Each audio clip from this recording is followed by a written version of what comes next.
Good evening, everyone. Welcome to Augusta, Illinois, Southeastern High School, as it's time for IHSA Class 1A Regional Finals for boys basketball here tonight. I'm Dwayne Hulett. Ramsey Fry, for the second time, is back alongside here for the championship game, and roped him into doing it one time, and now he just came back for another round. Are you okay? You're settled in and ready to go? Yep, a little nervous. You know all these Central kids, though, right? I know, yeah. Or a lot of them anyway. Yeah. And we got to see Delavan the other night, so you know everybody. No problems at all. I've learned Delavan. I learned their type of game from last night. So we got 5 minutes and 40 seconds on the clock, which really means about 4 minutes and 40 seconds, give or take a few seconds before the teams go to the bench and we get ready for the national anthem. Ramsey, before we came on, you asked me, do you think that Delavan will do their 1-2-2 again? I do. And I didn't really answer you, so I'm going to pose the question to you. I think Delavan will do their 1-2-2, but like you said, Central's going to have more of attack than Southeastern did. So I think they're going to start in it early, and then they'll probably go to man if I had to guess. Now the question is, when you say that, do they have the firepower 1 through 5 to guard Camp Point Central? Camp Point Central's pretty well rounded. I mean, they're definitely more physical than Delavan's last opponent, but we'll see how it goes. Now, one of the things that we've talked about as well through the postseason is we've done all kinds of games, and you've played postseason games. It really doesn't matter what the records were when these two teams came. The sectional seedings don't really matter any. They have to play this game, and we've seen Central didn't play real well against Rushville Industry in the first half. They came to life in the second half. They've been beat by Unity. This isn't a Central's team that really is dominant all the time from the start. Delavan's a team that can take advantage of that, I think. Yeah, I mean, when it comes to wins and losses, it doesn't really matter for this game because, I mean, this is what matters to play on in the next game. This is winner, go home. We talked pressure the other night, whether it was as you get farther along, does the pressure get worse or does the pressure get less? I would say the pressure would definitely build up on you even more the further you go on. And why is that? I mean, you get used to one pressure. You'd think that the added pressure would just be kind of get you back, but why does it get worse? I would say it gets worse because the fans, I mean, you want to win for yourself, of course, but you also want to win for the fan base and for the community as well. And the crowd here tonight is twice the size that it was for these. I think Central brought twice as many people tonight, and I think Delavan brought twice as many people tonight. Yep, Central definitely travels good. Yeah, well, and it doesn't hurt that they're only, 20 miles down the road or whatever, right? Yeah, 20 minutes, something like that. Delavan's, 2.5 hours, something? They said an hour and 52 minutes is what it took them to get here. That's far enough. This is a pretty good crowd for an hour and 52-minute drive. But should give some props and some shout-outs to the Camp Points or the Central Southeastern girls basketball team. They're going to go to the Super Sectional. It's in Vandalia on Monday. That's a long drive. Yeah, I don't even know where that's at, Dwayne. It's down near north and west of Mount Vernon. I mean, it's a 3-hour drive from here. Wow. That's a long ways on a Monday night. Who are they playing? I don't even know. That's horrible. I should know that, shouldn't I? I should know that, but I don't. That tells you what kind of – I was just trying to give him some props, and here you've got me called out, so I'm going to have to look it up real quick. Well, here. I know they just beat Pleasant Plains, and I know Pleasant Plains was a pretty good ball team. Yes, you're exactly right. Let's take a look here at girls basketball 2A. Yeah, that's not the one I wanted. Let's see, score zone. Let's just go this way. Pull it up real quick here, folks. We'll see what the bracket says. The lead 8, Camp Point Central will play Nashville at Vandalia Monday at 7 p.m. The other girls' super sectionals are Wilmette and Chicago Phillips. Peoria Notre Dame, who we saw this week, they're legit, and Rock Island Alleman, who's also not a bad basketball team. They're both the number 1 seeds in their subsectional complexes. The other one is Piatone and Robinson to do battle. So while we're looking at that, we'll pull up the boys here, and we'll tell you what these two teams did to get here tonight.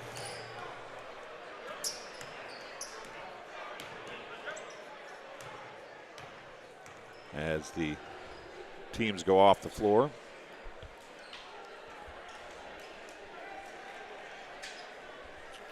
So Delavan beat Southeastern 37-20. We're going to take a quick break for the national anthem. We'll be right back. At Western Illinois University, Leathernecks don't just blend in. Our purple stands out. Our students are innovative, creative, and resilient. At WIU, there's limitless potential, with campuses in Macomb, the Quad Cities, and online. Visit wiu.edu/potential to become a Leatherneck and get an education that stands out. I went through MDH when we were trying to get pregnant. We were struggling the first year, and then when we got pregnant, I stayed at MDH and through labor and now for pediatrics. My experience was nothing short of phenomenal. I was met with amazing staff members who helped me through concerns that I had when she was first born, helping me learn how to be a new mom. It was really reassuring and comforting knowing that I had so much support and kindness around me. My entire pregnancy at MDH was amazing. I chose physical therapy because I knew I wanted to be in the healthcare field. I wanted to be able to help patients in some way related to more in depth. We get to know our patients, and that's really what kind of sets us apart.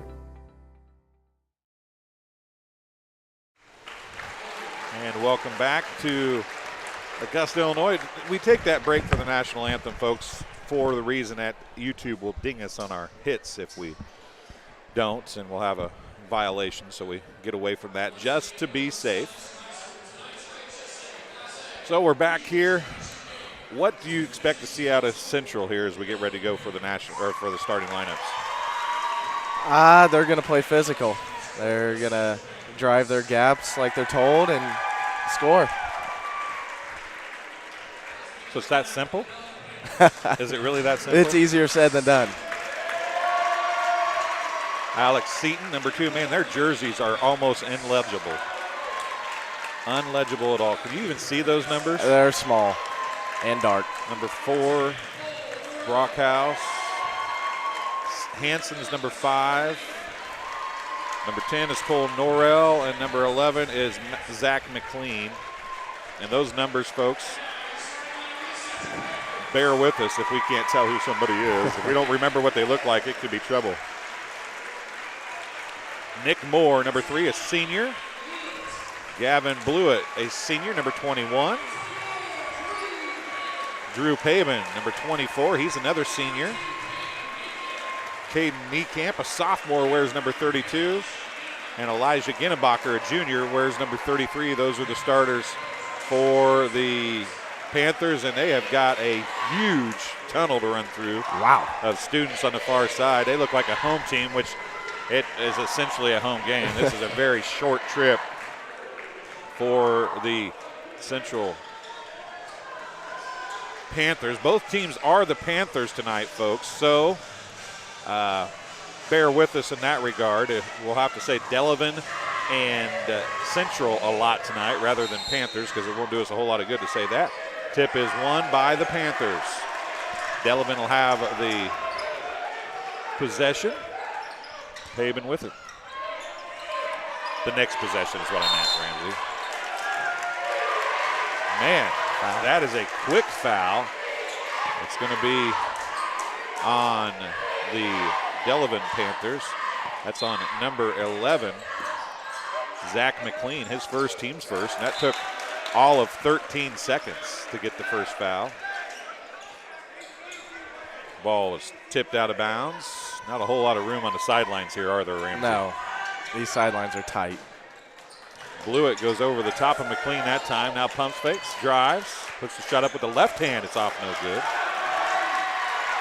And McLean and now Hanson have the basketball for the Delavan Panthers.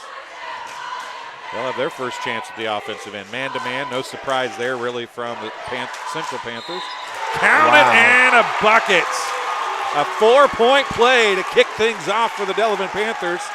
It's going to be a foul on number 21, Gavin Blewett, his first, team's first 3-point bucket for Hanson, and he'll have an old-fashioned 4-point play here.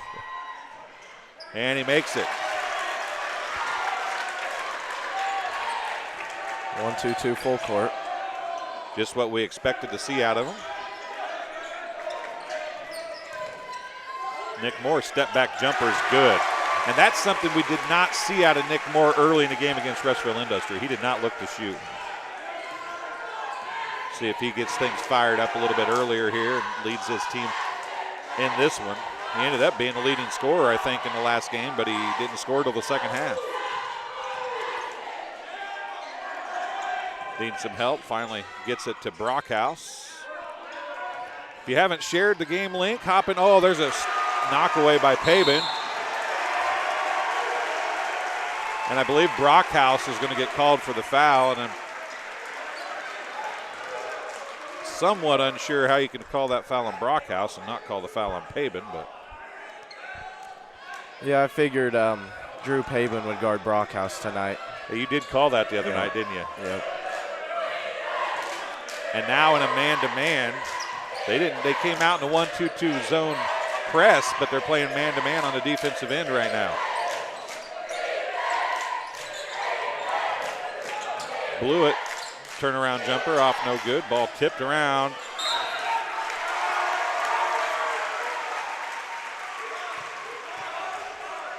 And I thought that went off of Ginnenbacher's foot. I couldn't really tell. Ginnenbacher jumper, good. Nope, in and out. Thought it was good. Yep. Hanson's going to push it back the other way. Nice behind the back dribble, but then he loses it. Right in the arms of Nick Moore, and Moore over to Ginnenbacher, who lays it up and in. 4-4, we're tied. Ginnenbacher gets his first two. This has got the makings of a fun one here. Yeah, this one's ought to be intense. There's Hanson with it, top of the key. 5:48 to go. I guess technically we got the clock on the scoreboard tonight, so we don't really need to tell you as much. Moore now is on Brockhouse. Moore a little height advantage on Brockhouse. There's a layup, a little up and under finger roll by Hanson was no good. Now back the other way in a hurry. Moore's going to drive now. He's going to fade away and drop it again. That was a good shot. Yes, it was. He's got 4 already.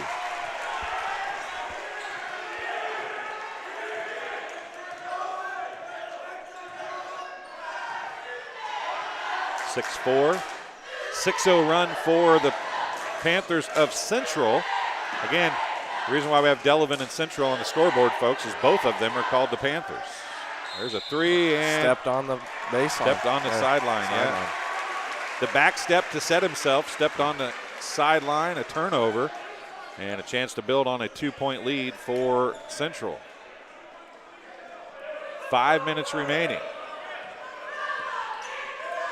Now, I'm only interested here to see if they fall back into man-to-man or if they try to stay in the zone. Moore's going to try to knock them out of it in a hurry. And coaching staff for Delavan is less than impressed with the refereeing to this point. Pleading for a foul. Moore, baseline jumper. Wide open. Good. He's got 6 of the 8, and it's a 4-point lead for the Central Panthers. Timeout on the floor, charged to Delavan.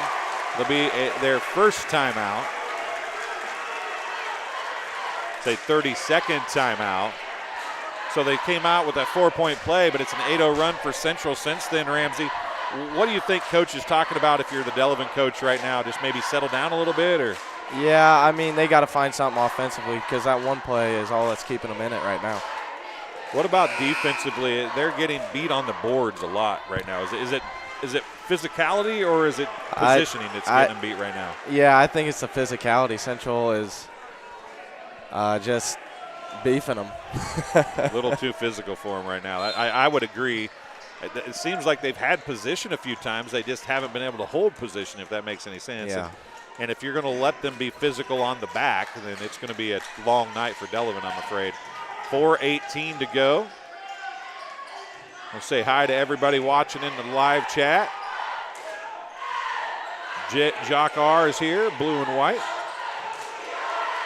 And there goes a nice take for Brockhouse as he gets his first two. Moore is going to pitch it across into the corner to Ginenbacher now.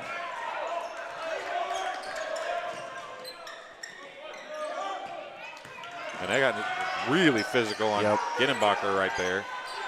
Moore, another jumper and another good shot. He's failing it. He's got 8.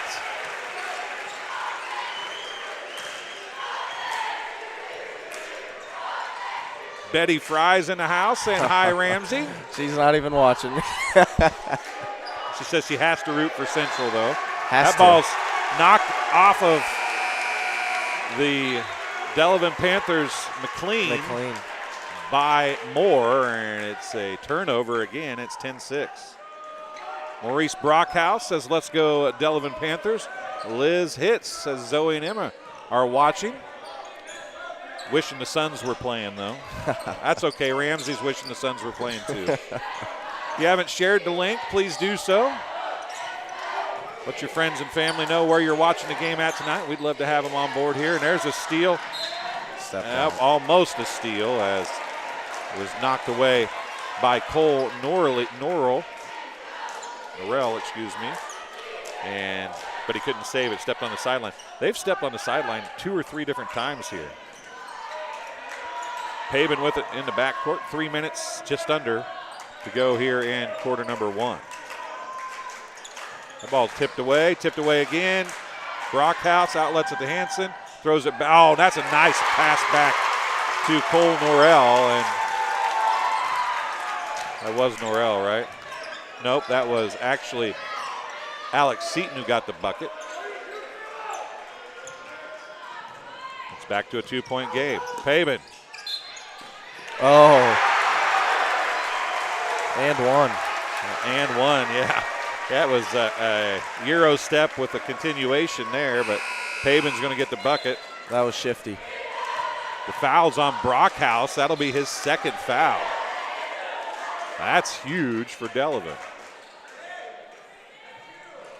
Paben gets his first 2 points and a chance at an old-fashioned 3-point play. He hits it.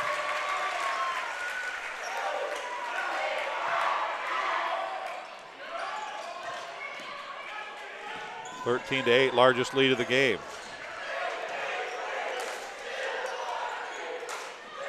Brockhouse on the bench, leading scorer from Wednesday night, as Moore is going to pick up the foul there. That'll be his first.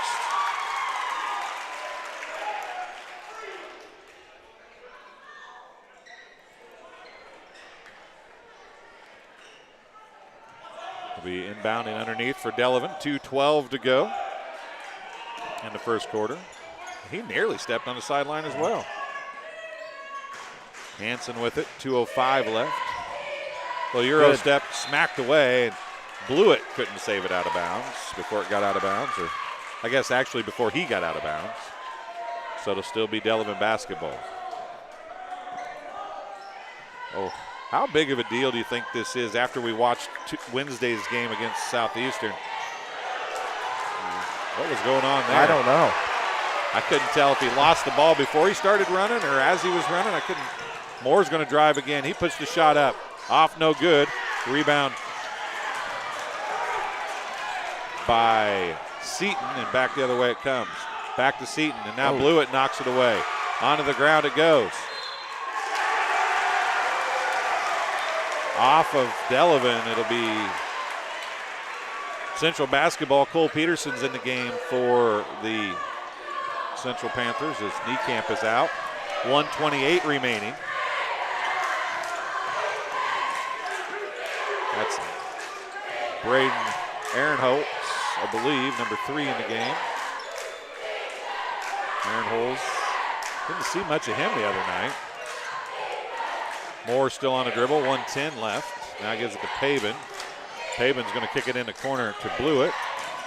Spin. Jumper. Off, no good.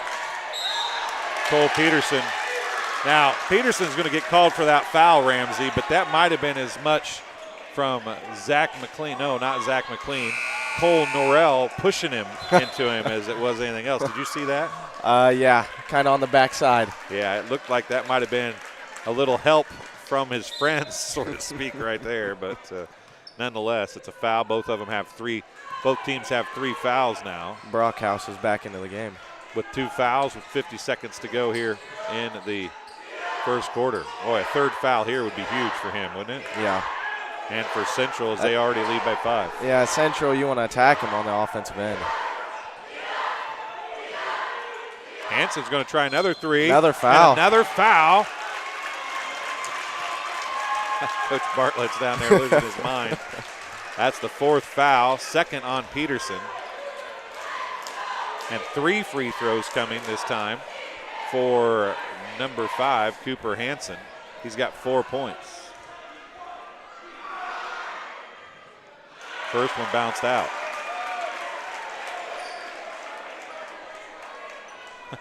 Sub tried to come in, forgot there was 3 free throws and not 2.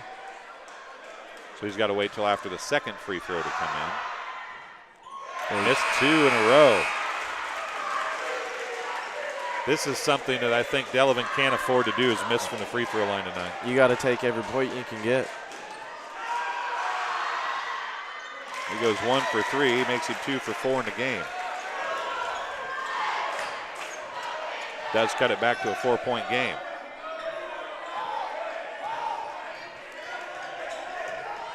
Looks like they'll hold it for 1 shot. Is that what you like to do? Do you think that's a good call here, or with the success they've had, do you think they can get another shot here? You're up 13-9. I would say hold it for 1 shot. 10 seconds left. Ginnenbacher. Corner to Moore. Shot off, no good. Peterson hard into that was off, no good. Peterson was hard into the stage down here and gets up gingerly and slowly, but he does walk to the other end. End of the first quarter of play. It's 13-9. Central leads Delavan. We'll take a break. We'll be back on TSSR Game Time Live, presented by MDH, right after this. When my parents told me they'd be using Adams Experts, I felt a bit replaced. I mean, they always called me to remove their viruses or get their printer connected to Wi-Fi. He even set up their new Roku. How do I adopt a new son? But then he taught me a few things. And now, we're like tech brothers. Adams Experts. Repair, maintenance, and setup for all your home technology needs. Welcome back to Augusta, Illinois, as we are here for Class 1A regional final basketball between Delavan and Central. And Ramsey, I think it's as physical as we anticipated, expected, right? Yeah. Maybe even a little more. Yeah, I mean, you can tell Central's turning up the tempo on defense, trying to trap, trying to force turnovers, trying to speed the game up. Judd Boswell's watching. Jock R. I'm watching. Where are you all from? Well, we're from Augusta, one of us, and one of us is from Marietta, if you know where that is. Tim Kerr says, how many points would Nick Moore have? There's a bucket up off, no good. Would Nick Moore score if Ramsey Fry, in his prime, was face guarding him for 32 minutes? Maybe 3, Tim, or Mr. Kerr. I'm being generous. Camp is back in the ball game. Peterson goes out. We'll hope that Peterson's okay, man. He hit the stage down here hard. Yeah. Pabin drives in, and he's going to be fouled by McLean. McLean will pick up the foul. The second quarter is underway. First foul of the quarter for Delavan. 2 free throws coming for Pabin. McLean picks up his second. First free throw's good by Pabin. He's 2 for 2 from the free throw line.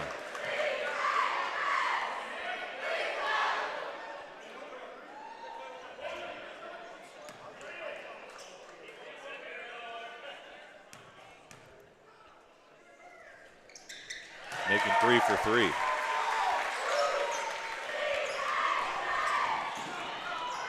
Little full court press here from Central as well. kind of returning the favor of what Delavan's trying to do to Central. That physicality is bad enough in the half court, Ramsey. If it gets full court, it's going to be a little harder on Delavan, won't it? Yeah, there's going to be more turnovers and probably more fouls. Brockhouse, who's playing with 2. McLean and Brockhouse have 2 fouls apiece. Those are the only fouls on Delavan, but Brockhouse having 2 is huge. They came in the first half of the first quarter as Hansen now backs things out and resets the offense. He tries to drive in, gives it off to Brockhouse. Moore and Pabin, now Ginnenbacher, have really shut down Brockhouse to start this game. Yep, I say Coach Barnett did his coaching, or scouting. Pabin picks up the foul there. That'll be his first, team's first of the quarter.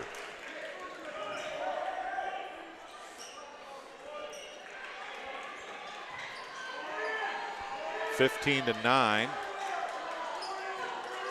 Forgot to put the 2 free throws up, I'm sorry. Holy cannoli, that's a long 3 off, no good by Brockhouse. Blew it up high for the rebound. Pabin with it, 6:20 remaining. And a traveling going to be called. That's one of those deals where you expect contact, right, and you don't get it. Yep, Drew tried to draw the contact, and Brockhouse slipped out of the way on that one. Ole, ole, ole, ole. 6:15 to go. Good job by Brockhouse. Stuffy 3000, don't get yourself fired watching while you're at work. We don't want that. Your grandma says, whoever said basketball's a non-contact sport?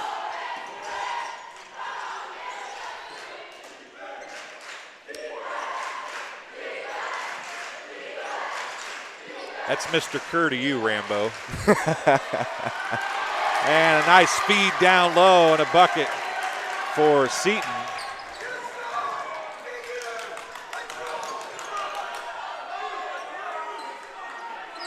Seton has 4 points now. Moore drives baseline, kicks it out, Pabin. Ginnenbacher hasn't taken a shot, I don't think, yet today. Oh, he does. He did have 1 bucket. He didn't take one there, though. Blewett's going to count it and a foul. And he's going to pick up the foul on Kelton Knopfsinger, his first, team's first of the quarter. Make that their second, excuse me. A free throw coming for Blewett. He hits it. That's Blewett's first points of the game. And here's the trap. Knopfsinger. Thankfully, Brockhouse was back to save that. He threw it behind Hansen.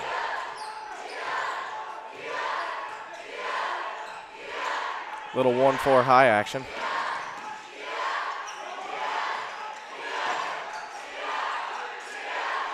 We'll skip it across. 3 on the way. Moore with the rebound on the miss by Seton.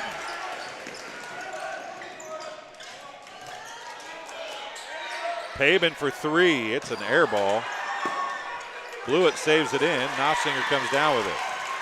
Hansen to Brockhouse. Spin. Kicks out. 3 on the way, well off the mark. Was that partially blocked? I think so.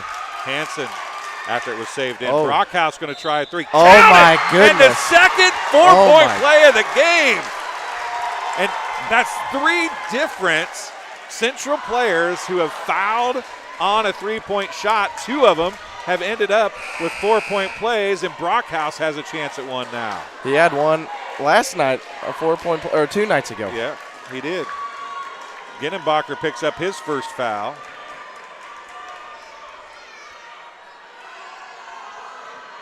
Both teams have 2 fouls apiece now in the quarter.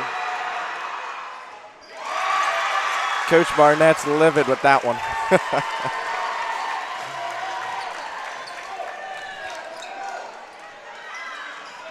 There's 3-point difference right now. It's 18-15. Can't lose that guy. Open, off, no good. Brockhouse with the rebound. And guess how many free throws Delavan has missed? I'm going to say 3. That is correct. Actually, I lied. It's 2. two. They missed two. That ball was stripped away and then rolled off the legs of Seton out of bounds. It'll go back to Central. And one 4-point play just changed the whole dynamic of this game, didn't it? Delavan's crowd's back in it now, and they're fired up.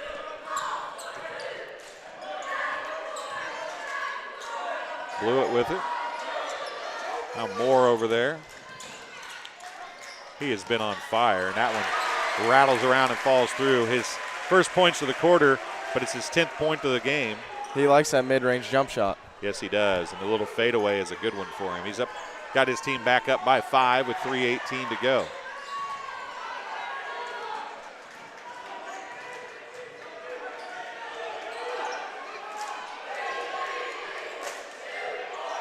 Brockhouse seems like he's got a little Caitlin Clark in him.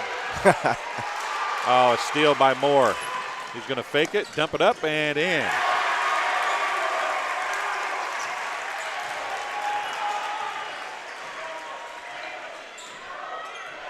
Moore's got 12 points now.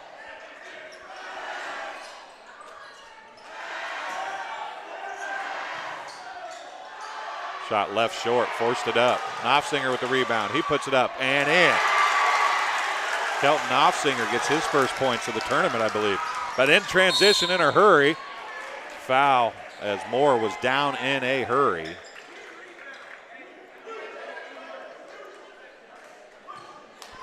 They've got some pace to them. Yes, they do.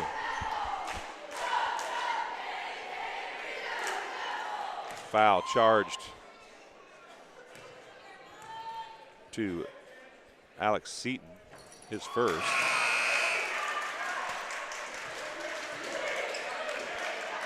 Checking in is going to be Matt Behrens.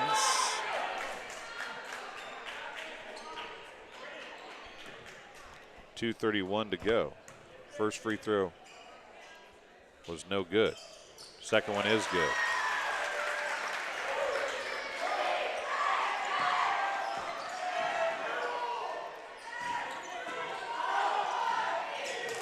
Back to a 6-point game. Well, not anymore. That's Seton again. It is.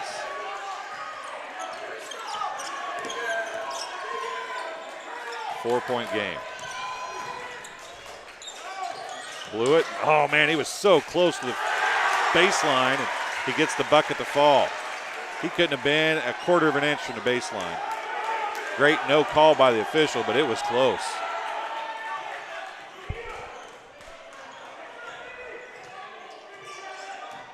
Hansen on the dribble. Seton with it now out at the circle. Blew it. Steals it away on a pass from Seton. Looking down low to Norrell. Moore with it, 1:25 to go. Look at the ball handling skills. He wanted a one-on-one on that. Yes, he did. Good job, though. So does Drew. Pavin, pull-up jumper, off, no good. Oh, Out wow. of the floor. I didn't think anybody was going to grab it for a second. Hansen comes away with it after the rebound. Back to Hansen. They need another 4-point play right here. They'd probably settle for 2 if they could get it. But you're probably, I mean, you don't see 4-point plays very often. We've seen them have 3 of them. In 2 games.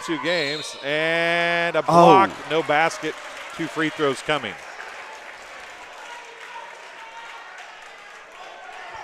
Foul's going to be on Blewett. His second, team's third. That's Matt Behrens at the free throw line, I do believe. It is, number 1. These numbers are horrific.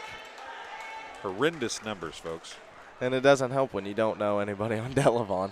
Well, we've seen them a game, but I mean, I can kind of, That's but they all have the same haircut. That's part of the problem.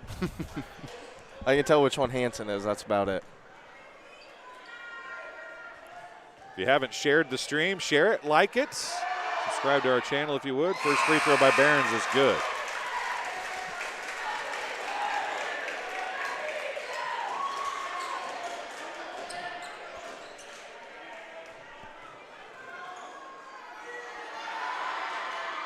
Second one's off, no good, and it's going to fall onto the floor, rebounded by the Panthers.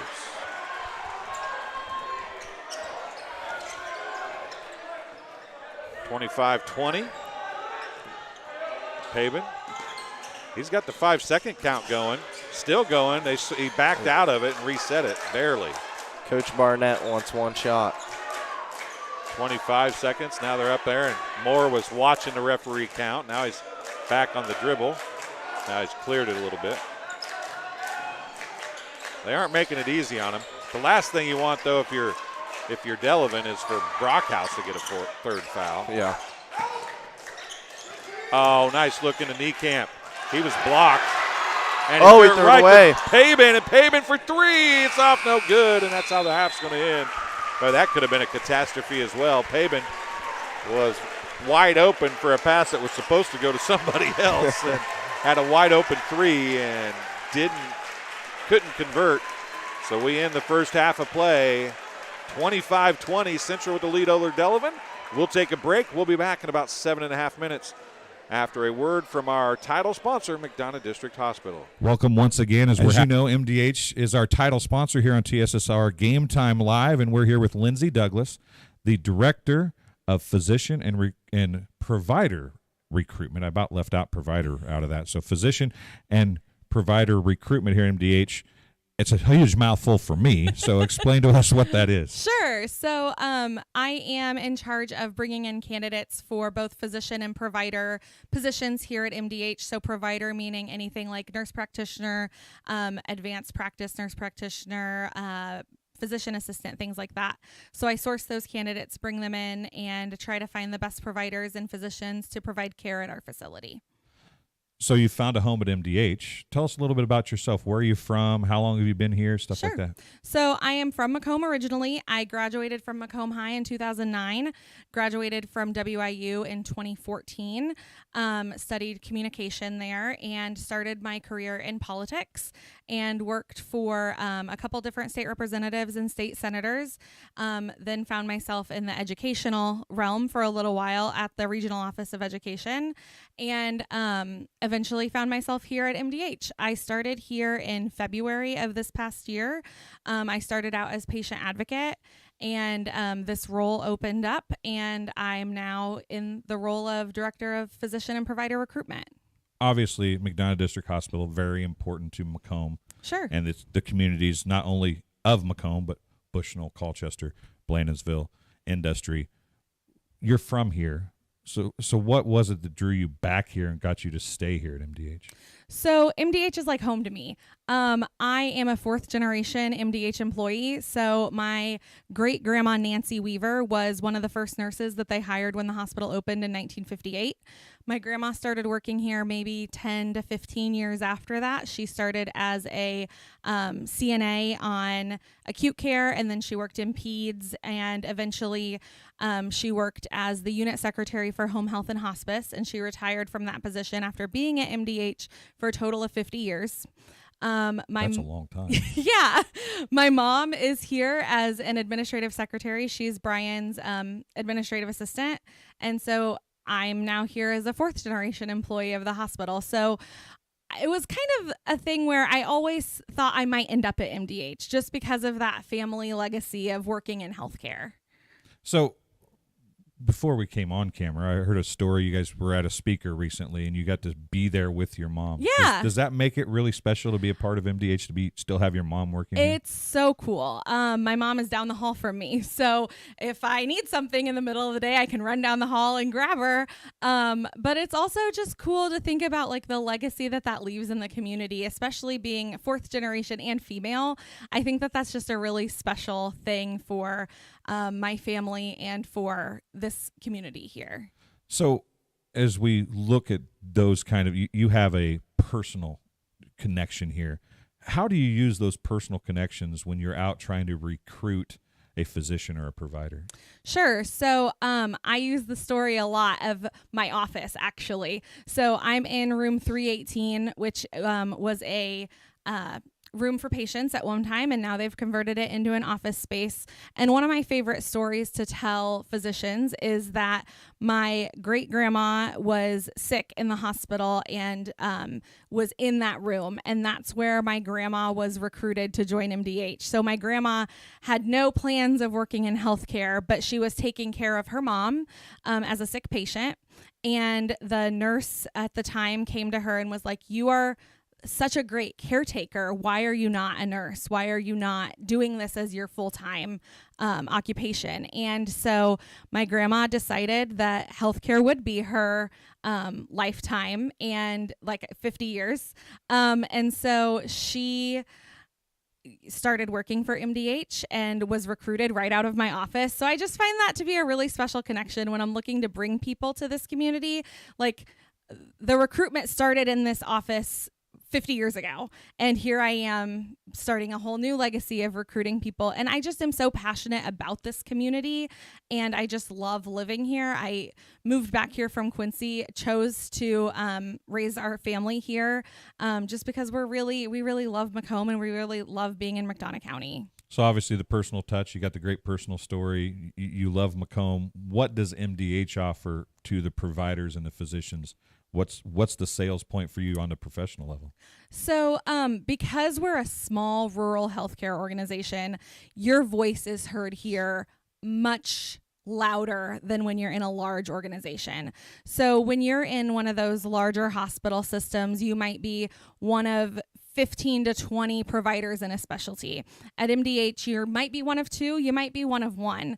And so your voice in that medical staff office is going to be the loudest one in the room about your specialty. And that's a really unique situation for a physician to be, the main voice for speaking for pediatrics or for speaking for orthopedics or whatever that specialty is. You're it. You're the guy. You're the one providing the care for the whole community. And you don't get that if you go to a large healthcare organization. So those bonuses are probably obstacles in some cases as well. Sure. So how do you overcome those obstacles? It really depends on the provider. If someone is really wanting to be in a place where they're just want to in the background, they don't want to be that main voice, I kind of have to tell them, this is unique. It's a unique community where you're going to go out into Walmart to get your groceries and run into one of your patients, and you're not going to find that everywhere. And that might be scary for you, thinking about, well, I don't want to mess somebody's care up and then run into them and have to explain it to all of Walmart. But it's just, you can also sell that as you're not going to go to Chicago and work somewhere where you're going to run into your patients every day. Well, Lindsay, I appreciate you coming and talking to us today. Hopefully some people can understand more about MDH and how it's such a family-oriented business and so important to McDonough County and the surrounding area. Keep doing a good job, and maybe your little girl that wanted that 100 chicken nuggets can be the next generation to join MDH. Exactly. Well, we'll be back after halftime here on TSSR Game Time Live, presented by MDH. When my parents told me they'd be using Adam's experts, I felt a bit replaced. I mean, they always called me to remove their viruses or get their printer connected to Wi-Fi. He even set up their new Roku. How do I adopt a new son? But then he taught me a few things. And now, we're like tech brothers. Adam's Experts. Repair, maintenance, and setup for all your home technology needs. Welcome back to Southeastern High School in Augusta, Illinois, as we are ready to go with the second half here. As camera about got hit. You almost jinxed us, Ramsey. Our scoreboard camera almost got hit right there, but we're ready to go with the second half. Let's look at some stats real quick, if we can. You want to do that? Yeah. 1 point on 1 of 2 free throw shooting for Matt Behrens for Delavan. Alex Seaton has 6 points. Micah Brockhouse has 6 points, including 1 of 1 from the free throw line, a 4-point play. Cooper Hansen has 5 points. He's 2 of 4 from the free throw line. One of those free throws was the completion of a 4-point play, and he went 1 of 3 on another 3-point shot that he was fouled on. And then 2 points for Kelton Knopfzinger. For the Panthers of Central High School in Camp Point, 13 points to lead all scorers for Nick Moore. The only thing he hasn't done great was free throws. He's only 50%. He's 1 for 2. The Gavin Blewett has 5 points. He's 1 for 1. Drew Pabin has 5 points. He's 3 for 3 from the free throw line. And Elijah Ginnebacher has 2 points.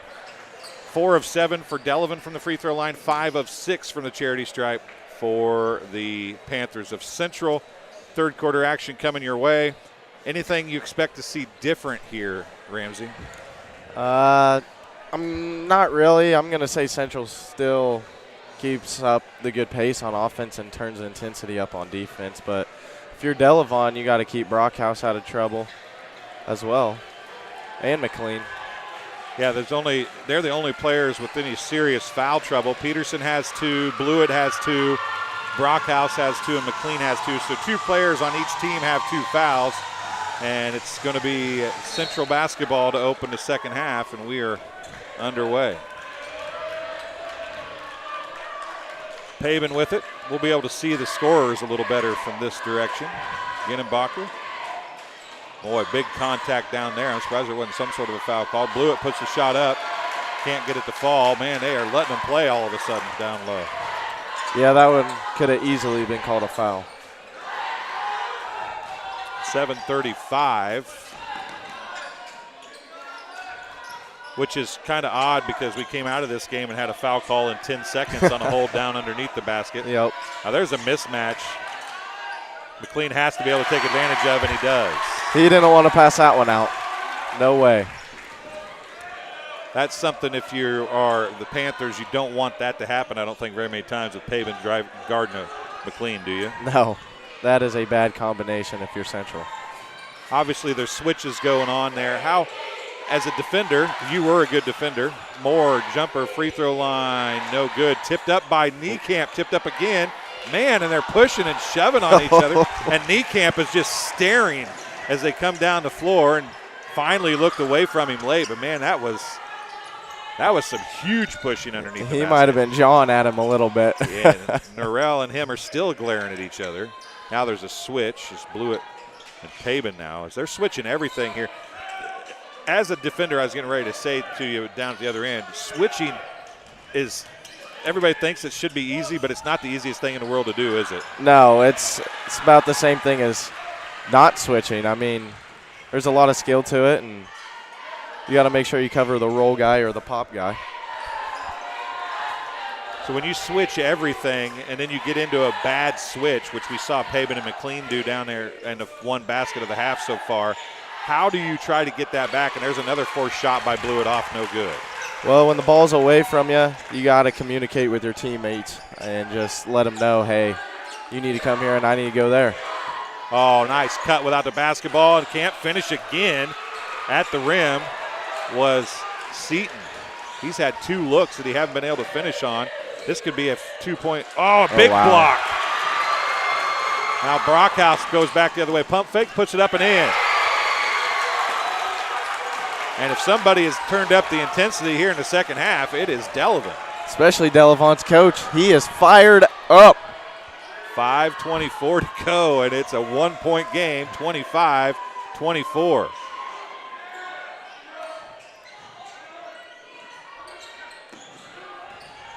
Good spin move by Blewett. And he can't finish. And now Blewett's going to get called for his 3rd foul. And if he's quiet, he might get a technical. We saw one of those given the other night. And Blewett is going to pick up his 3rd foul. Timeout on the floor. Charge to the Panthers. It's a 30-second timeout. And oh, how momentum has changed. Wow. And I'll tell you what, and I'm not going to discourage Delavan for this, because they're not getting called for it. But from down here, we can see full pushes with arms extended. Yeah. They are so much more physical now than they were in the first half. If the officials are not going to call it, you might. it's going to get. It's going to get out of hand pretty quick. It's going to get ugly because there's been some huge contacts at the other end of the floor and no foul calls. Central's just as physical too, but if Central gets into that mindset, if they stop calling that on both ends, it's going to get ugly. It's going to be a closer game, too. And now Paben's going to pick up Hansen full court, but it is a man full court pressure here. Oh, big. Oh. They're going to call a block. He looks set, but Drew kind of came up lightheaded. I think that he hooked him as he stuck the knee out a little bit. The foul's going to be on Cole Norrell, his first, team's first. And I might be wrong, but I think that's what he kind of leaned just a smidge. And at that high pace of a collision, you're going to make them stand or be still or be straight anyway. You're not going to let them lean into it. That was a football play right there. Yes, it was. 4:45 to go. It's a 1-point game. Nick Moore, who was the catalyst in the first half. He's trying to find that mid-range shot. Brockhouse guarding Paben. Now Ginnenbacher. Ginnenbacher for three, off left. Rebound down low by the Panthers of Delavan. That was McLean with the rebound, and they've got a chance to take a lead here. They've trailed by as much as 7. They've opened with a 4-0 run here in the third quarter. Brockhouse is going to be fouled. Of all the contact we've seen, that was the least contact for a foul call so far. I don't know about that one. Foul charge to Paben. They called him shooting, too. Looked like he was kicking out to the corner almost. Yeah, he was going to, I think. Second foul on Paben. Brockhouse shooting 2. Hits the first. Has Delavan had the lead in this game? They have not. Yes, they did. They led 4-0. Yep. On the 4-point play. Then an 8-0 run by the Panthers of Central, and it hasn't been since. And now 1-2-2. The full court pressure's back. Niekamp with it. 4 minutes halfway through the third quarter, and the Panthers of Central have not scored yet. Now, we talked about if Central played better than they did the first half against Rushville Industry, they would probably control this game.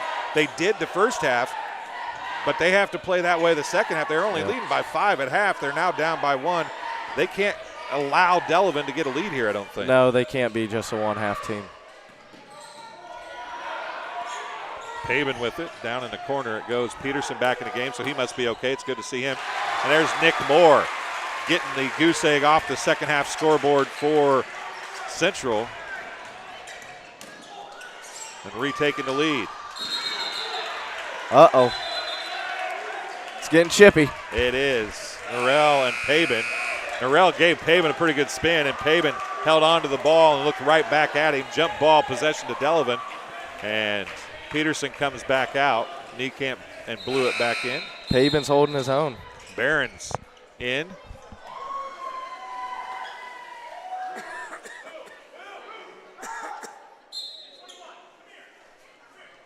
'21 has got to check in. Peterson came out.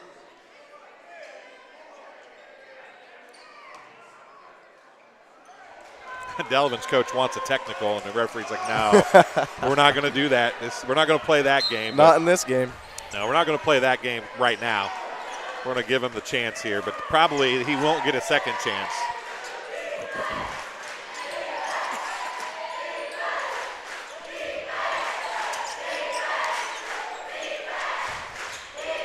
Setting UCLA screens. Delavan is. Okay, explain what that is. It's just when a guy comes up from the block. Shot up, off, no good. A guy comes up from the block and sets a screen for the guy on the wing, and he cuts.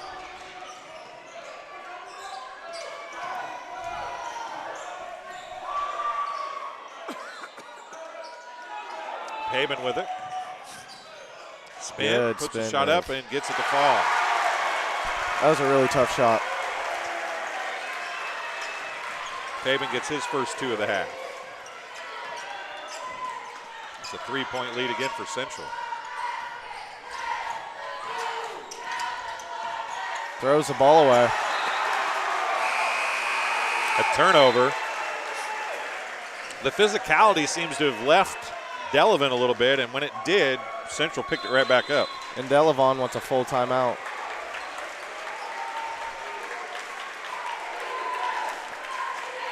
We'll take a break as well. We'll be back on TSSR Game Time Live, presented by MDH, right after this. At Western Illinois University, leathernecks don't just blend in. Our purple stands out. Our students are innovative, creative, and resilient. At WIU, there's limitless potential, with campuses in Macomb, the Quad Cities, and online. Visit wiu.edu/potential to become a leatherneck and get an education that stands out.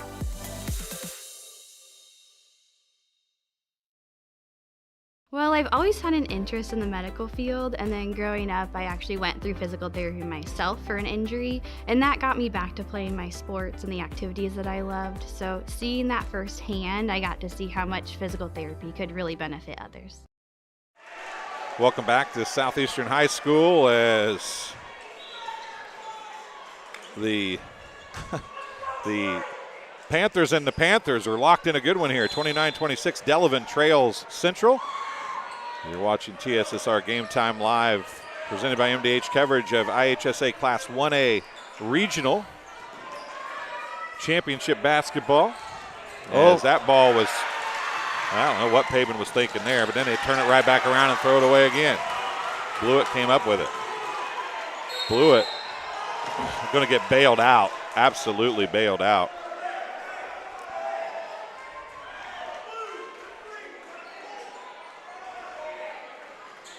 Maurice Brockhouse have it from a good source. The free throw that Micah Brockhouse made earlier gave him 1,000 points for his career. Wow. That basket is good. Foul on the floor. Who's the basket? Who made the basket? I don't know. Was it? The bucket's good. We'll just see if we can figure out who made the basket. Foul on Delavan on number 10.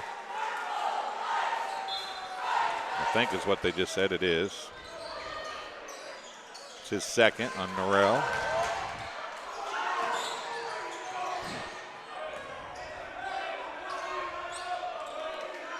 That was Moore on the bucket. And a foul on Norrell gives the ball back to the Panthers as they're trying to match their largest lead of the game at 7 here. Blewett is going to get fouled.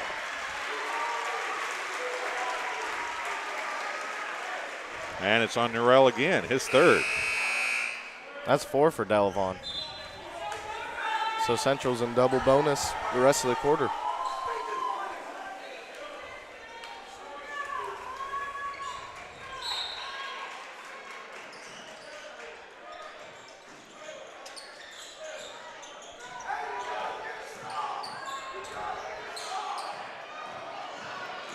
Pavin dumps it across to Blewett. Blewett shots up and in.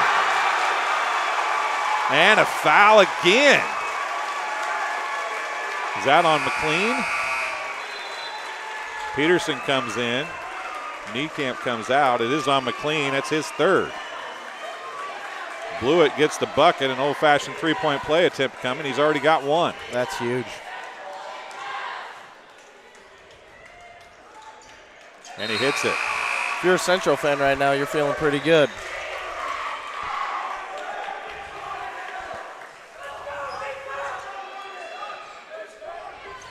Delavan's got to find a way to score here.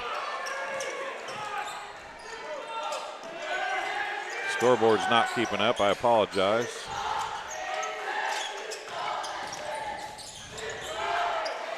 (34-26). Under a minute to go here in quarter number 3. And it was 26-25. It's a 9-0 run. Brockhouse forced one there, and it's taken away by Blewett. Spins and has it knocked away. They're going to call him for a travel, but that wasn't. I don't think it was. Didn't that ball get knocked out of his hand? It did get knocked out, but he could have been calling the travel when he spun. Yeah, he could have. That could be right. I thought it came a little late. You could very well be right. Yep, it came a little late. 32 seconds remain. Delavan really needs a bucket here. They need to break this 9-0 run, and they're going to get one. Wow. Wide open for Seton. That was miscommunication by Central.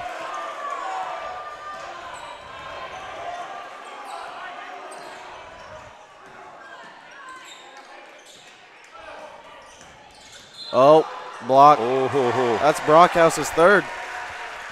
And he got a little knee to the head on the way by, too. That's the fifth. That means that's the sixth, but it'll be 2 free throws for Ginenbacher. Brockhouse has his third, and you probably take him out here with 9 seconds left, wouldn't you? Ginenbacher shooting 2. First one is no good. I would think you got to take him out. They're not going to, though. They're putting Norrell back in the game. Norrell with 3 back in. Knopfsinger comes out. It's a 6-point game. Missed them both. Hansen. They got to push. Push it to Seton. Brockhouse nearly loses it. Pump fake, throws it up. It's off, no good. Throws it up again, and it's off. That was a long 9 seconds, wasn't it? Wow. That was a really long 9 seconds. 34-28 the score at the end of 3. It was all Delavan early in the quarter, and then it became all Central late. We'll take a break. Final 8 minutes. Quarter number 4 coming your way right after this on TSSR Game Time Live, presented by MDH. It was the community that really drew me back to Macomb. I'm from a small community, and I'm from a farm family, and ultimately I always wanted to practice in a place like that, and I felt that I had the ability to connect to people who with a similar background from me, and the fact that the staff members at the hospital and the support, all the support staff at the hospital was also focused with the goal of patient care. It felt like it just all came hammered at home for me.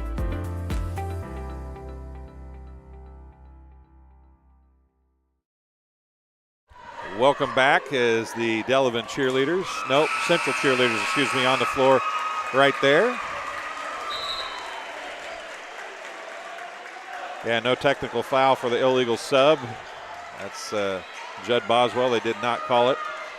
They gave him a chance to come back and get checked in, which is, technically it's a technical, right? Yep. But at the same time, you can't call it in this game, I don't think. In this atmosphere. Congratulations to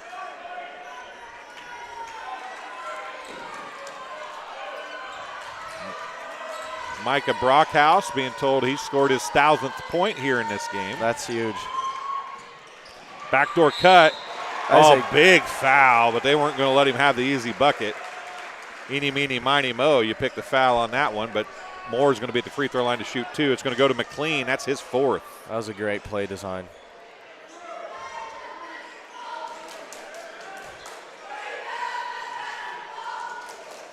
Moore to shoot 2 free throws. He's 1 for 2 in the game. He's got 17 points. Looking for 18 and 19 here.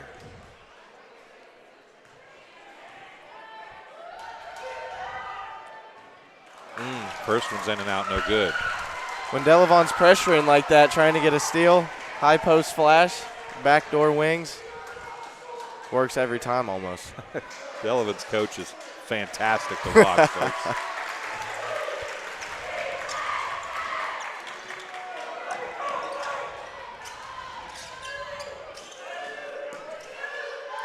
Back to a 7-point lead.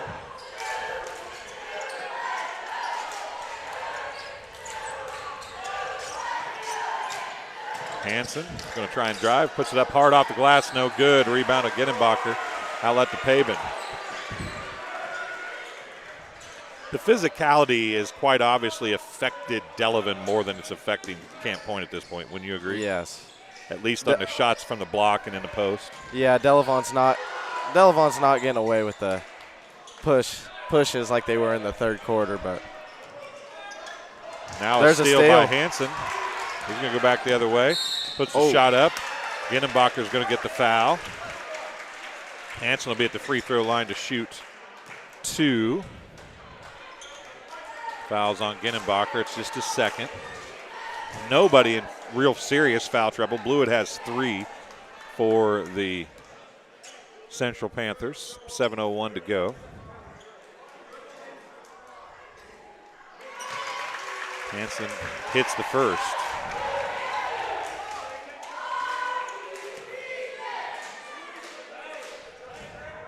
One foul apiece here. Second one's good as well.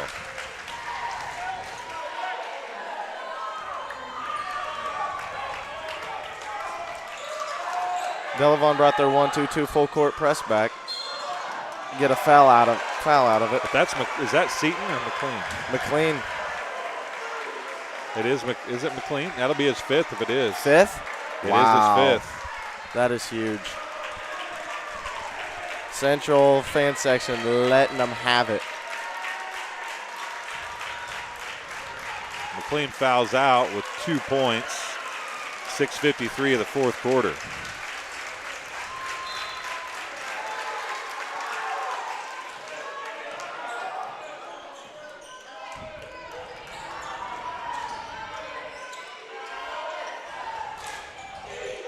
Both fouls here in this quarter were on McLean. Paben, that's a travel. Travel, yep. Still a 5-point game. It feels like since about, the 4-minute mark of the third quarter, it's been completely Central, but they can't just get out there, can they? They've missed some free throws, and now a turnover again. That's a charge, yep. Niecamp's going to get charged with the charge. He got set up right in time. That was very questionable. Caden Niekamp picks up his first foul, team foul number 2. There's been a lot of unforced turnovers here by Delavan in these last few minutes, which has really kept them from even maybe having a lead in this game. Yeah. Brockhouse for 3, it's off no good.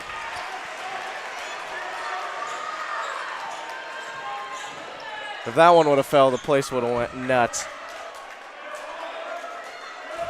Nick Moore, who's been pretty quiet here in the second half, pull-up jumper, free throw line, good. That's a shot.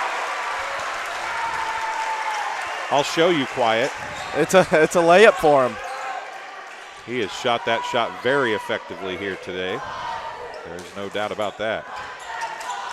Brockhouse, a senior, just gets to the 1,000-point mark here in the regional final. Should be off of Ginnenbacher out of bounds. It'll stay with the Delavan Panthers as Hansen, I don't think, is set down the entire game. A little give and go on the inbound. Puts the shot up, foul, and he'll get 2 free throws. I think Hansen might have hurt his ankle on the sideline over there, too. See if that's on Blewett or not. Is that his 5th? 21, it's his 4th, actually. 4th.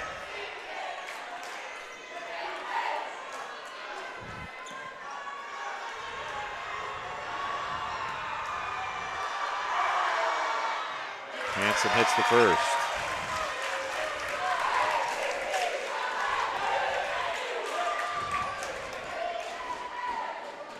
.536 to go.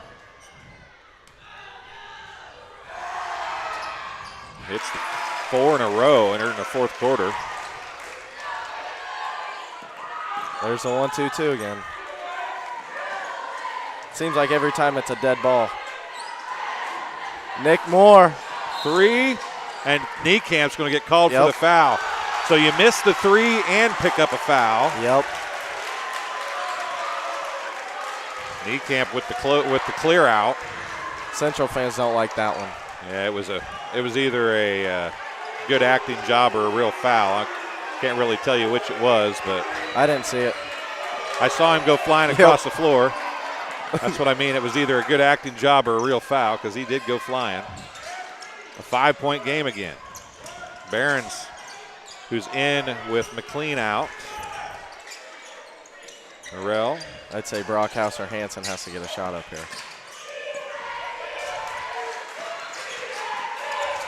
Seaton with it. Back to Brockhouse. Pump fake. Brockhouse going to go. Oh, he traveled. Yep, he did.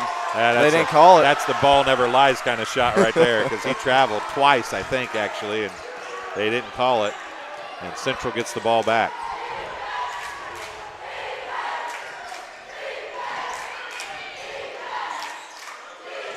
Moore drives, and a foul is going to be called on Hansen, I believe. It is on Hansen.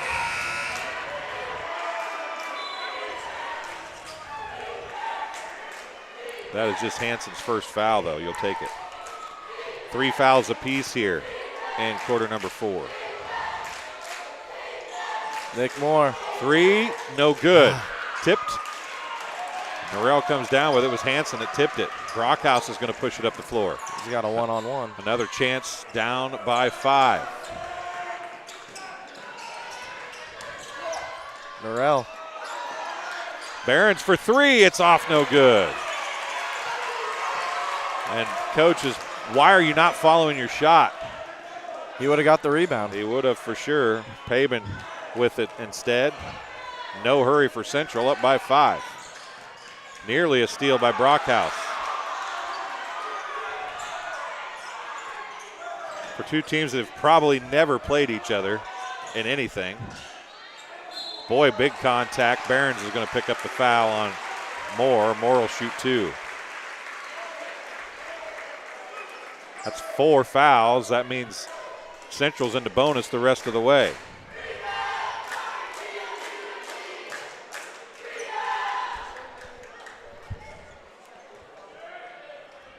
Barons gets his first foul. First free throw is good for Moore. If you're Delavan, you got to find a way to shut down Nick Moore. He's getting whatever he wants right now. It's been 2 people score in the quarter, both of them 1 for each team.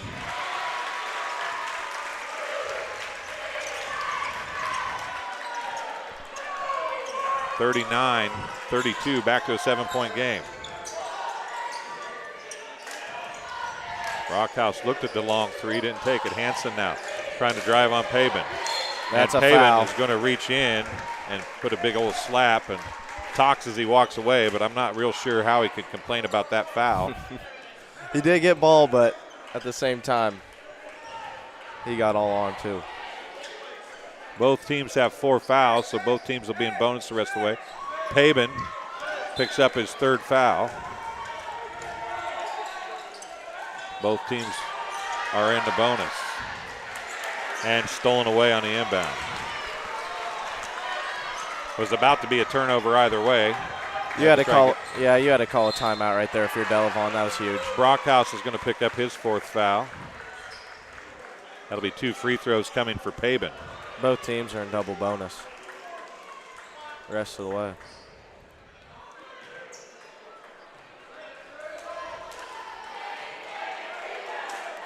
Yeah, if you're Delavan, you cannot afford to throw away that ball right there from the inbounds pass. Pabin's free throw rattles around and falls through.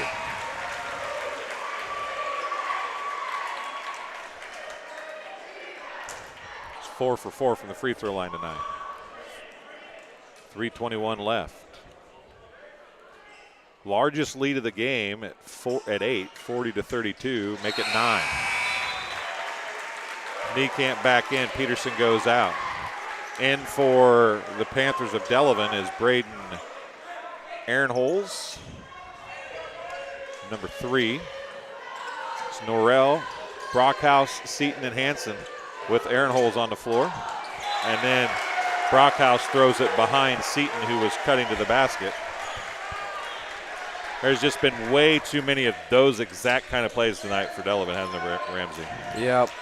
You can't afford those mistakes in this type of game. I don't know if they're getting sped up or getting anxious. Blewett loses the basketball. Stuffy says he might be working at Pizza Ranch tonight. Brockhouse for 3, left it short. It's going to go out of bounds. Brockhouse, who was just on fire the other night, has struggled from the field here tonight. It's a full timeout charge to the Panthers. Both teams will have 3 timeouts remaining. When we come back, the final 2:47:08. It's a 9-point lead for Central over Delavan. We'll be back on TSSR Game Time Live, presented by MDH, right after this. My experience with McDonough District Hospital was amazing. I have a lot of allergies, complicated by nasal problems. And the procedure I had is Vive Air. Dr. Sparks was incredible. The Vive Air procedure is a radiofrequency ablation procedure. She no longer has to do any medications to breathe, so she gets much more restful night's sleep. And a short little office procedure, and have somebody that feels like it's totally changed their life means the world. It's a permanent improvement on the quality of your life. Welcome back, Southeastern High School. You get a look at Central's bench there during the timeout. 2:47 to go. It was their timeout, a full timeout. 10 points on my scorecard for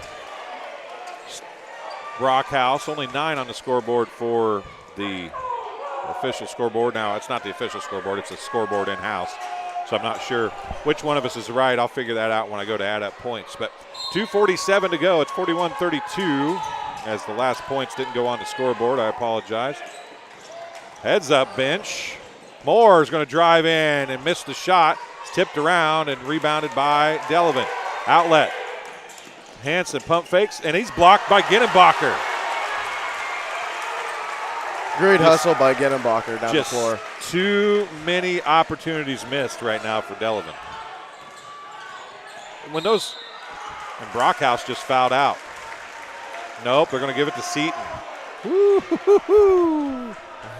That is lucky for Delavan. Yeah, that's and Coach thought it was going to be on him as well. They're putting Norell back into the game.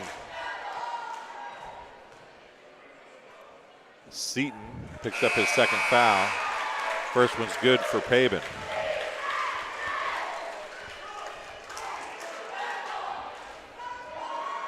He's got 3 points here in the quarter, all from the free throw line. First time all game it's been a double-digit lead. Second one is off, no good.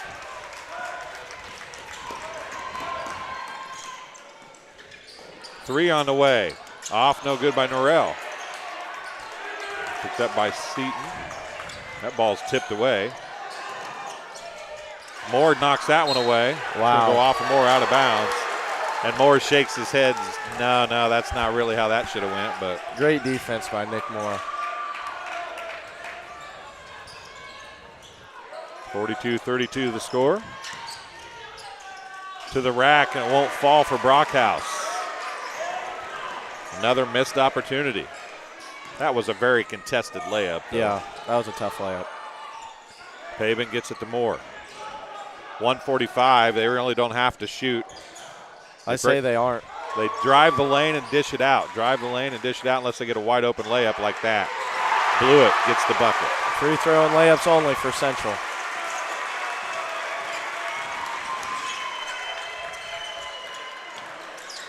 Brockhouse going to try another three. It won't fall. Blewett with the rebound, and this one is pretty much over now, I think, Ramsey. Yeah. A 12-point lead with 1:17 remaining. Delavan's got a foul, though. Well, Brockhouse can't do it. That's the problem. Yep. They're just going to have to tough it out. There's a steal. Get a turnover. Nearly. Jump ball. Jump ball.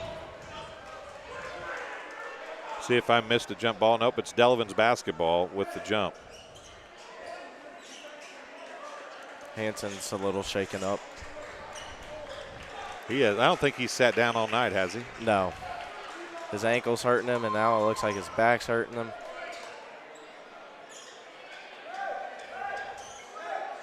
He'll be sore in the morning. Ah, that's the worst. What are we down here wiping? They fell down at the other end.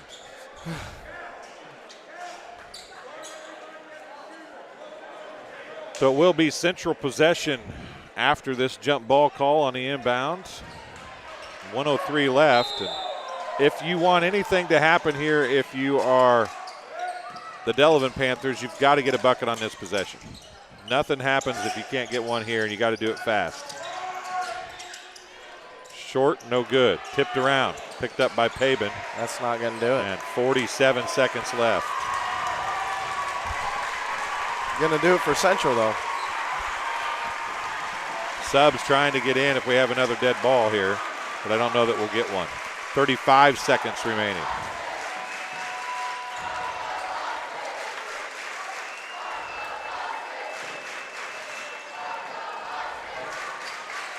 .23 seconds left. Brockhouse is going to foul out just to get the subs in. That'll be his 5th foul.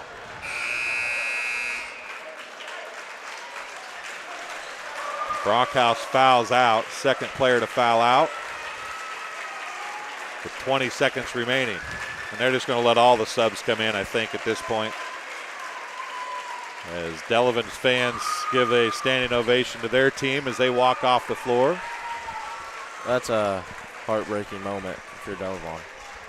Yeah, that last time you walk off the floor when you know that you're not going to get back on, that's as rough as it gets, isn't it? That's about top 3 worst feeling in the world. Pavin hits the first.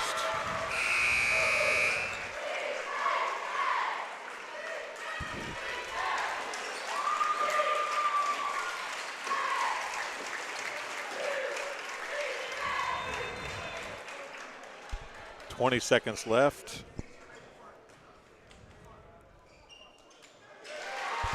Second one good as well.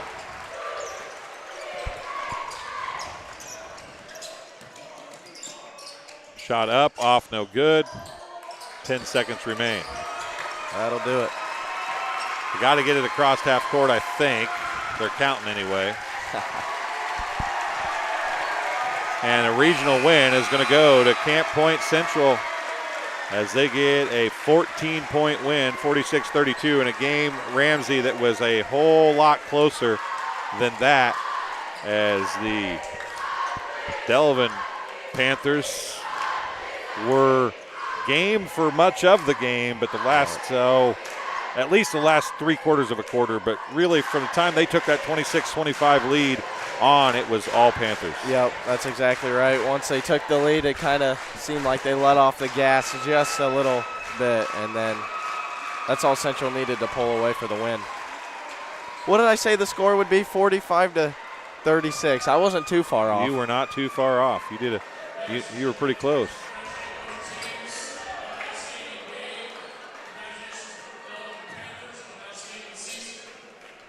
The trophy getting ready to be handed out to the Central Panthers.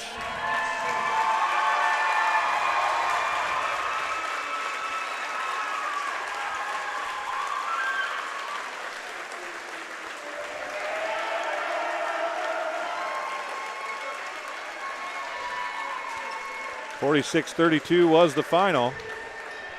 Zeros on the clock. We'll take a break. We'll be back in a few minutes with some stats and some final thoughts.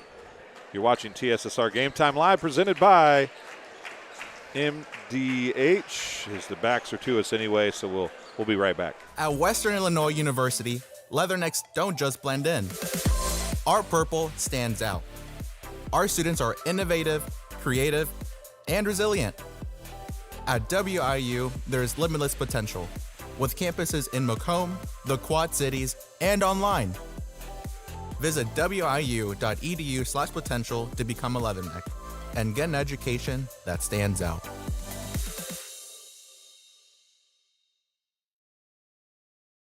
After my appointment that day, I just made up my mind that I'm gonna have my baby here in Macomb and this hospital, because irrespective of where you're from, who you are, it's just their line of duty to make sure they give care, make you comfortable. I thought about the staff of MDH. They're all good. And you will get all the support you need. This is just the best place for you and your family. And welcome back. There you see the Central Panthers on the screen, getting their pictures taken with the trophy, and in come the cheerleaders. And when we were off camera, you said that's a pretty special moment right there. Yep. As a program, as a community, that means a lot. Now, girls in the super sectional, so the boys keep their hopes alive for the same thing. Yeah. How sweet would it be for both of those teams to be able to make it to a super or beyond? Yeah, that would be huge. CSC's almost there. What do they have, 1 win left? Yep. Nashville. I don't know anything about Nashville. Who do the Central boys play next? We'll have to see who wins tonight. They play the winner of the Princeville Regional, I believe. We'll look it up here in just a second. Trying to do some stats. Pabin shot a lot of free throws. He was 8 of 9 from the free throw line. You want Pabin shooting free throws. I told you his defense is outstanding. Held Brockhouse to 9, I think it was, or 10. Ended up being 10. I had it for 10. They had it for 9 on the scoreboard, I think. We'll do some stats here real quick and then talk about what we got the rest of the way.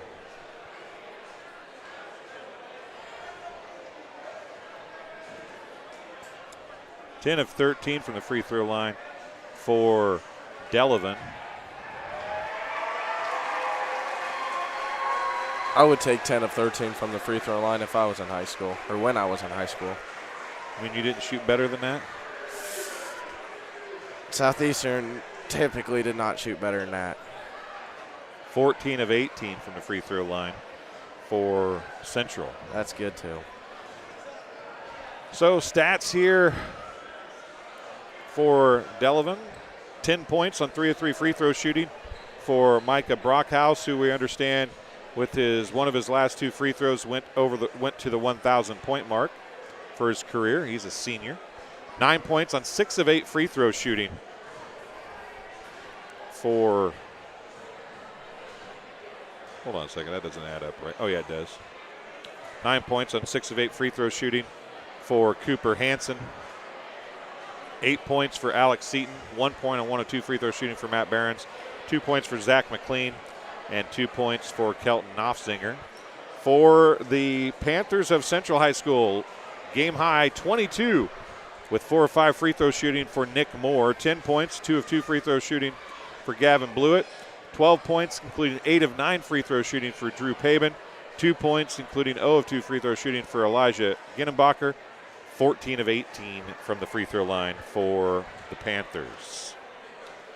So let's take a look here and see who they will play.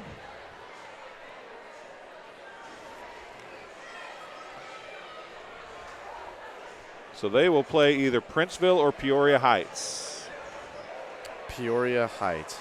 Huh. Princeville or Peoria Heights is who they will play. I don't know much about those teams. I'd say they got a good shot of winning it. Peoria Heights has a very good player. They're not a bad team. Princeville I have not seen play. Let's go back to the scoreboard and see if they've got any scores updated yet. For Class 1A, 2:23 is today, right? Yeah, it is. I believe so. Let's go from Princeville.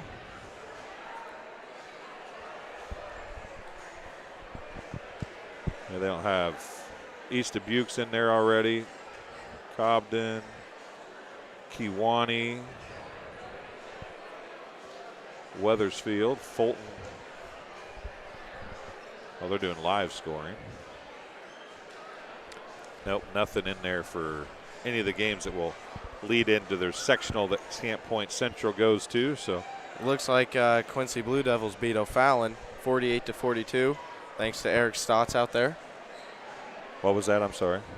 Quincy Blue Devils beat O'Fallon. Oh, nice. Quincy Blue Devils continuing their nice season. So they'll go to the sectional. Betty Fry Ramsey, your prediction of 45-36. Central is looking pretty good, so you were right. I wasn't pretty too close. far off. Not too far off at all. And she said close anyway. So, well, Ramsey, I appreciate you coming on and doing these couple games. Maybe do some more next year. Yeah, we'll have to see. You gonna be? What's your? Okay, so you retired from basketball. What's the plan? Basketball. Finish this semester out at John Wood, and then Actually, I just took a visit at WIU. I'm planning on going to WIU, get an apartment up there, and So you can do all kinds of games with us then. yeah, You could. up That there. could be- that could be because your- you go to Bushnell, right? Bushnell, West and Prairie. Macomb, and West Prairie. Yep. We'll get you. We'll get you hooked in, but your grandma's going to have a hard time deciding whether she's going to keep watching Southeastern games or watching the games that you do. She can't decide on hardly anything. I'll tell you that. She's just too nice. She's just too nice. That's the. Hey, before we go to, what did Coach Kerr? Why was Coach Kerr giving you a hard time about shutting down Nick Moore? Yeah, Coach Kerr. So should I have Coach Kerr come over here and we'll talk about it? yeah. We need to put him on the headset. Hey, Coach Kerr. Coach Kerr.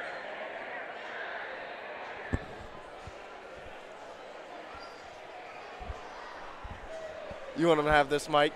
Well, here we got a question. Hold on just a second. I'm gonna hook you up because you come on up here. Come on up here. Good to see you, Phil. We're gonna get Coach Kerr on to clear this up. The folks at Delavan may not understand, but we're going to turn this up and see if we can get this to work this way. A little different avenue than normal, but we'll see if it works okay. Coach Kerr, I don't know if he can find his way through the door down there. It's kind of tight. Okay, he's going to come around the other way. But so before Coach Kerr gets up here, you tell us your side of the story.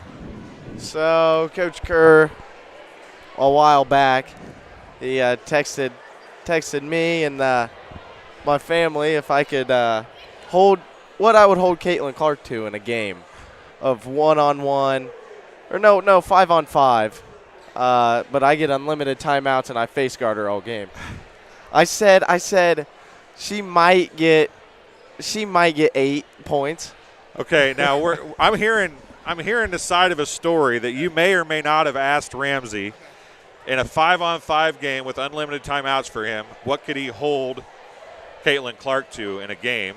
He said he thought she might get 8 points. Is that really how this story goes? We had a Super Bowl party, and some of those conversations were brought up. So the next morning, I sent a mass text out to some of his coworkers and cousins, and that was the question: if Ramsey Fry had unlimited timeouts because we know he'd be gassed, how many points would he be able to hold Caitlin Clark to? And I think one person said 40. Someone thought 22, and I think Ramsey thought he could hold her to 8. So what's your guess? Because I'll give you a guess after you say what your guess was. I didn't really guess. I tried to kind of be impartial on this. I would say he was a pretty good on-ball defender. I don't think she'd get a lot in one-on-one because he could kind of put the clamps down on people pretty well. He's got some strength and some speed, but running off screens and things like that, I'd say she'd probably get right at her average, maybe a little under. I'm going to say 29. I think she's averaging about 32 or so.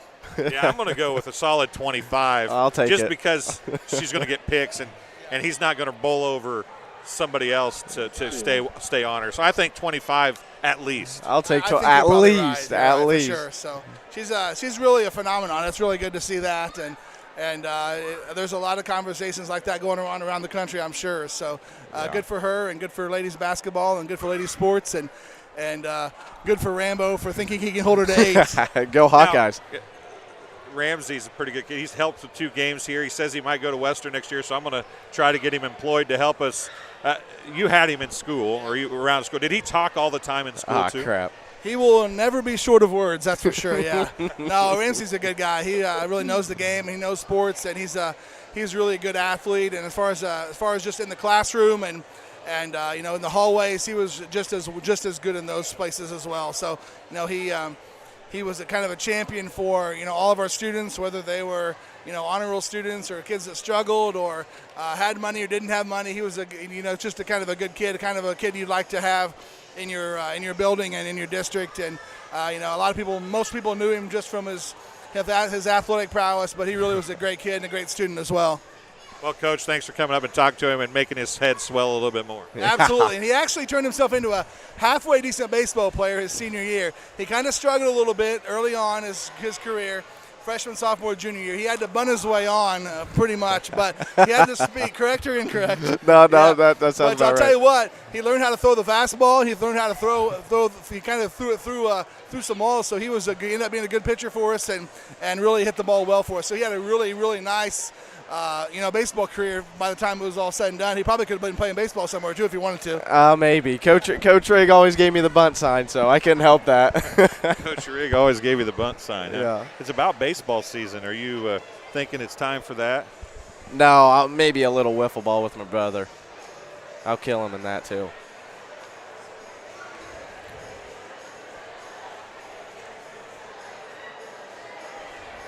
Well, Jeff, we apologize that you felt like we were Homer announcers for the Panthers of Central, but they just had more good things going on tonight, unfortunately.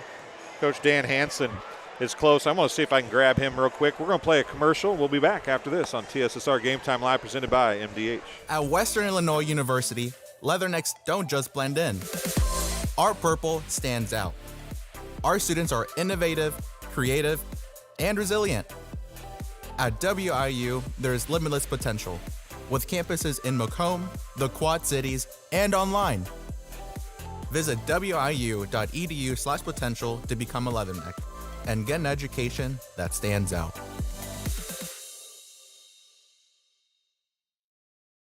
Now, all right, Coach, you guys were in this game. It seemed like, I thought on numerous occasions, you took a lead in the third quarter. It seemed like you guys came out with a different mindset in quarter number 3.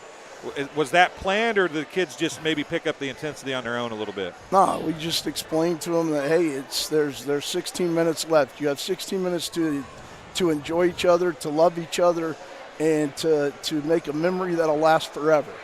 And it's just such a great group of boys. I don't know if you saw their heart and their emotion, if you could see it from where you were at, but they're just, man, I'm going to miss every single one so much. Well, I know that, we don't get to see you guys play much, but I could tell they played with a lot of heart on the floor, but the family was noticeable when it got off the floor. You were giving hugs, and kids were seriously heartbroken.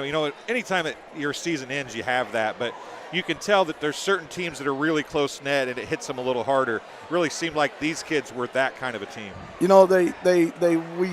We've preached for the last 2 years. If you saw the back of our shirts, but what it says is family. So we got a lot of baseball players, and they're very good baseball players. And baseball is that individual sport designed as a team, hidden in the concept of a team. So we preached family. We preached having each other's backs. We just enjoying each other. And it's, again, I cannot say enough about the group of kids. They're great students. They're great kids, and they work. They don't give up. They fight till the end. Now, I had somebody mention that Brockhouse might have scored his 1,000th point tonight. Yeah, the free throw was his 1,000th career point. So I was glad that happened early, and we could hopefully just get him in the flow. Obviously that's a hard battle to fight, right? He wants that so bad. He's worked for it. He's earned it, and yet we're trying to maybe slow down a little bit. So I was glad it happened early. And bottom line in this game was we just didn't hit that big shot to break their momentum. And we had a tough fourth quarter. We had good looks. The ball just didn't go in. Yeah, it seemed like a completely different rims for you tonight as opposed to Wednesday night. You guys were hitting shot Wednesday night. Tonight, you just looked, there was a lid. You just could never break that lid off. And they were good shots, and they were right on. You didn't see anything ugly. No. Just didn't go in sometimes. Sometimes you have nights like that, unfortunately. But that's the hard part about the way this postseason thing works, right? You can't have nights like that, especially against a pretty good team like Central. Yeah, they are a very well coached, and we've struggled with physicality all year, physical teams. We like to be the team that's physical. And when somebody comes out and throws that back at us, we struggle. But tonight, we rebounded. We did not let that affect the way that we played. We stood right there with them, and I don't know what you guys down here know about us, but I heard somebody standing behind us looked like he was from there, and he was like, well, I didn't expect that. So, I don't think I don't think in the fourth quarter when it was a 3-point game, nobody expected us to be there. We just, again, couldn't hit that shot. Well, I said at the beginning of the game that I don't know that I actually said it on air, but I felt like it would end up being like a 16, 20-point game if they won.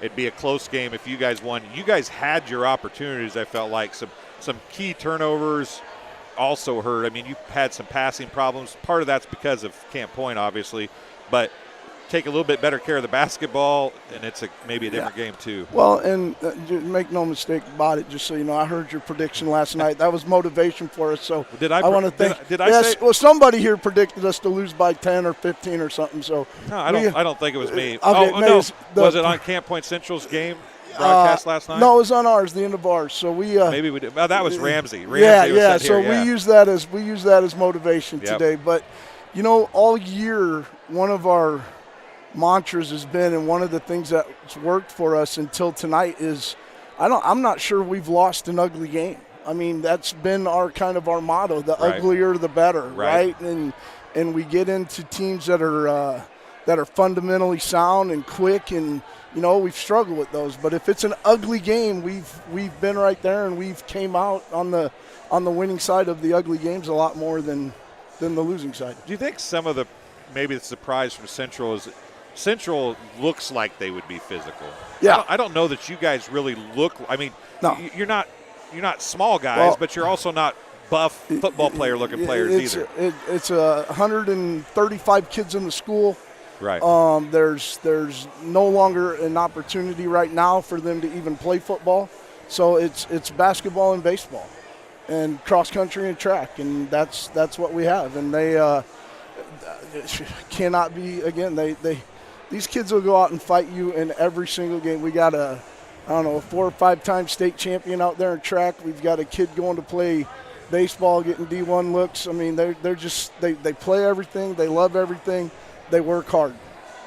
You have to feel kind of lucky as a small 135 student school that you have the kids that are willing to do that, right? Yeah, because absolutely. So many schools don't get that luxury. It's the six seniors. I mean, how many schools in 1A have 6 seniors, right? Not very many. And they led. And the biggest problem we had all year is who are we going to start? Which one are we going to start? So, I mean, on senior night, we actually started all 6 of them. I don't know if you saw that. No, I did not see that. Yeah, how'd that work? We got teed up, but it worked out. We won the game. So we took it. It was worth it. It was definitely, they all deserved it. It was worth it. So I know that there's a little bit of disagreement about whether when Blewett came in there and didn't check in, or they said he didn't check in. Technically, it's a technical, or should have been, right? Technically. That's what I thought. He said it was a no call. And they gave him the chance to go back and check in. I mean, is that one of those deals where technicalities probably at this point in the season need to be technicalities, right? And they needed, but in the middle of the season, maybe you don't think too much about that. There was not a call. There was absolutely not one call in that game that cost us the game. Right. I don't even remember what the score was at that point. You sound as bad as me. Yeah, but I know that I was intense. So I'm assuming it was close. Yes, it was. I questioned it. Well, it didn't get 10 points until halfway through the fourth quarter. So I mean hindsight's 20/20. That could have been the bucket that changed the game, right? 2 points in the ball. Maybe that falls. 2 things before I let you go. Yes, sir. You mentioned threes. You had some open threes. Do you think it would have just taken maybe one of those shots to fall? I really thought you had the momentum there at the beginning of the third quarter, and then you just couldn't get that one more shot to go in. We never hit the big one. I feel a little bit like we were pushing. We wanted the big one. We needed the big one. For a minute, we picked up the intensity on that end. When we picked up the intensity on that end, it made us play a lot faster on this end, right? So as we ran through our offense, as we ran through some motions and some sets, the deeper we got into it, we were getting some slips, we were getting some buckets.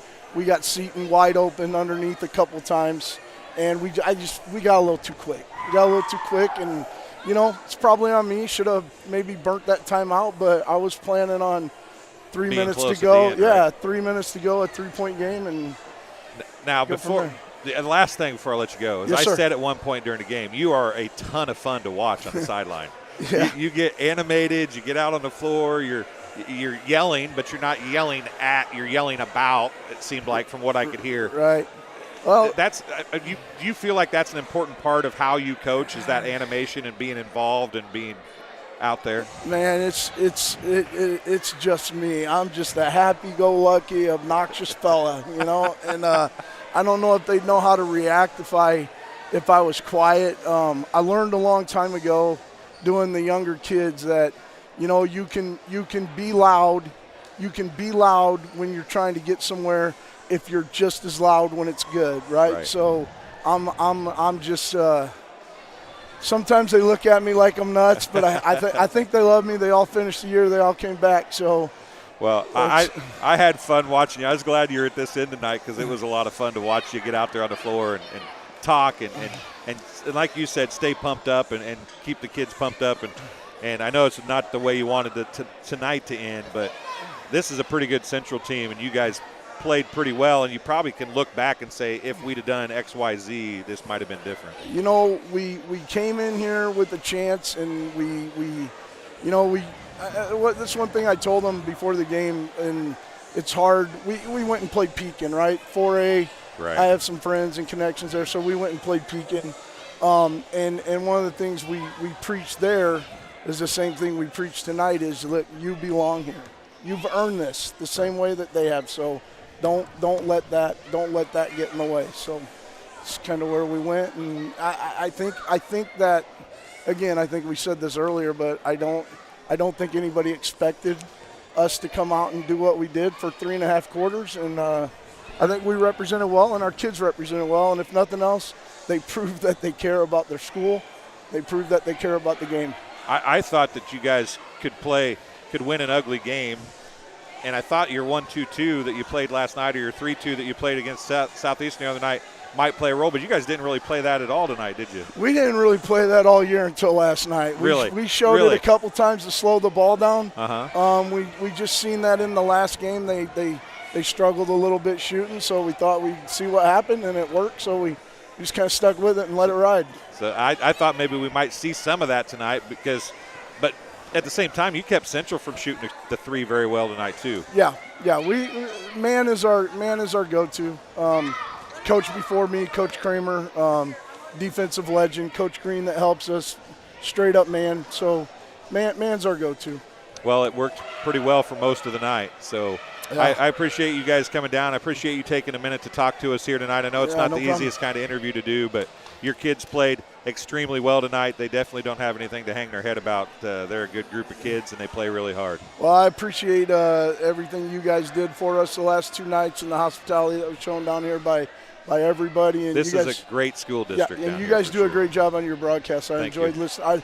That was my bus ride home. I enjoyed listening to it. I'm sorry you had to listen to me, but if you're going to watch tonight, you'll have to listen to me again. So. I'm going to listen to myself tonight. Hey, there you go. Yeah. You can just fast forward to the end and listen to the good part. Absolutely. All right, Coach, thank you very much. I appreciate you coming and talking to us. I appreciate you, sir. Thank you. Good luck. Bye. Coach Hansen talking to us for a few minutes, and that'll do it here from the high school in Augusta, Illinois, Southeastern High School. We will take our final leave of the season here from Southeastern as the team's getting one more picture on the far side. I appreciate everybody watching. We greatly appreciate it. We'll talk to you again very soon. We got sectionals next week, Abington and Canton. See you then.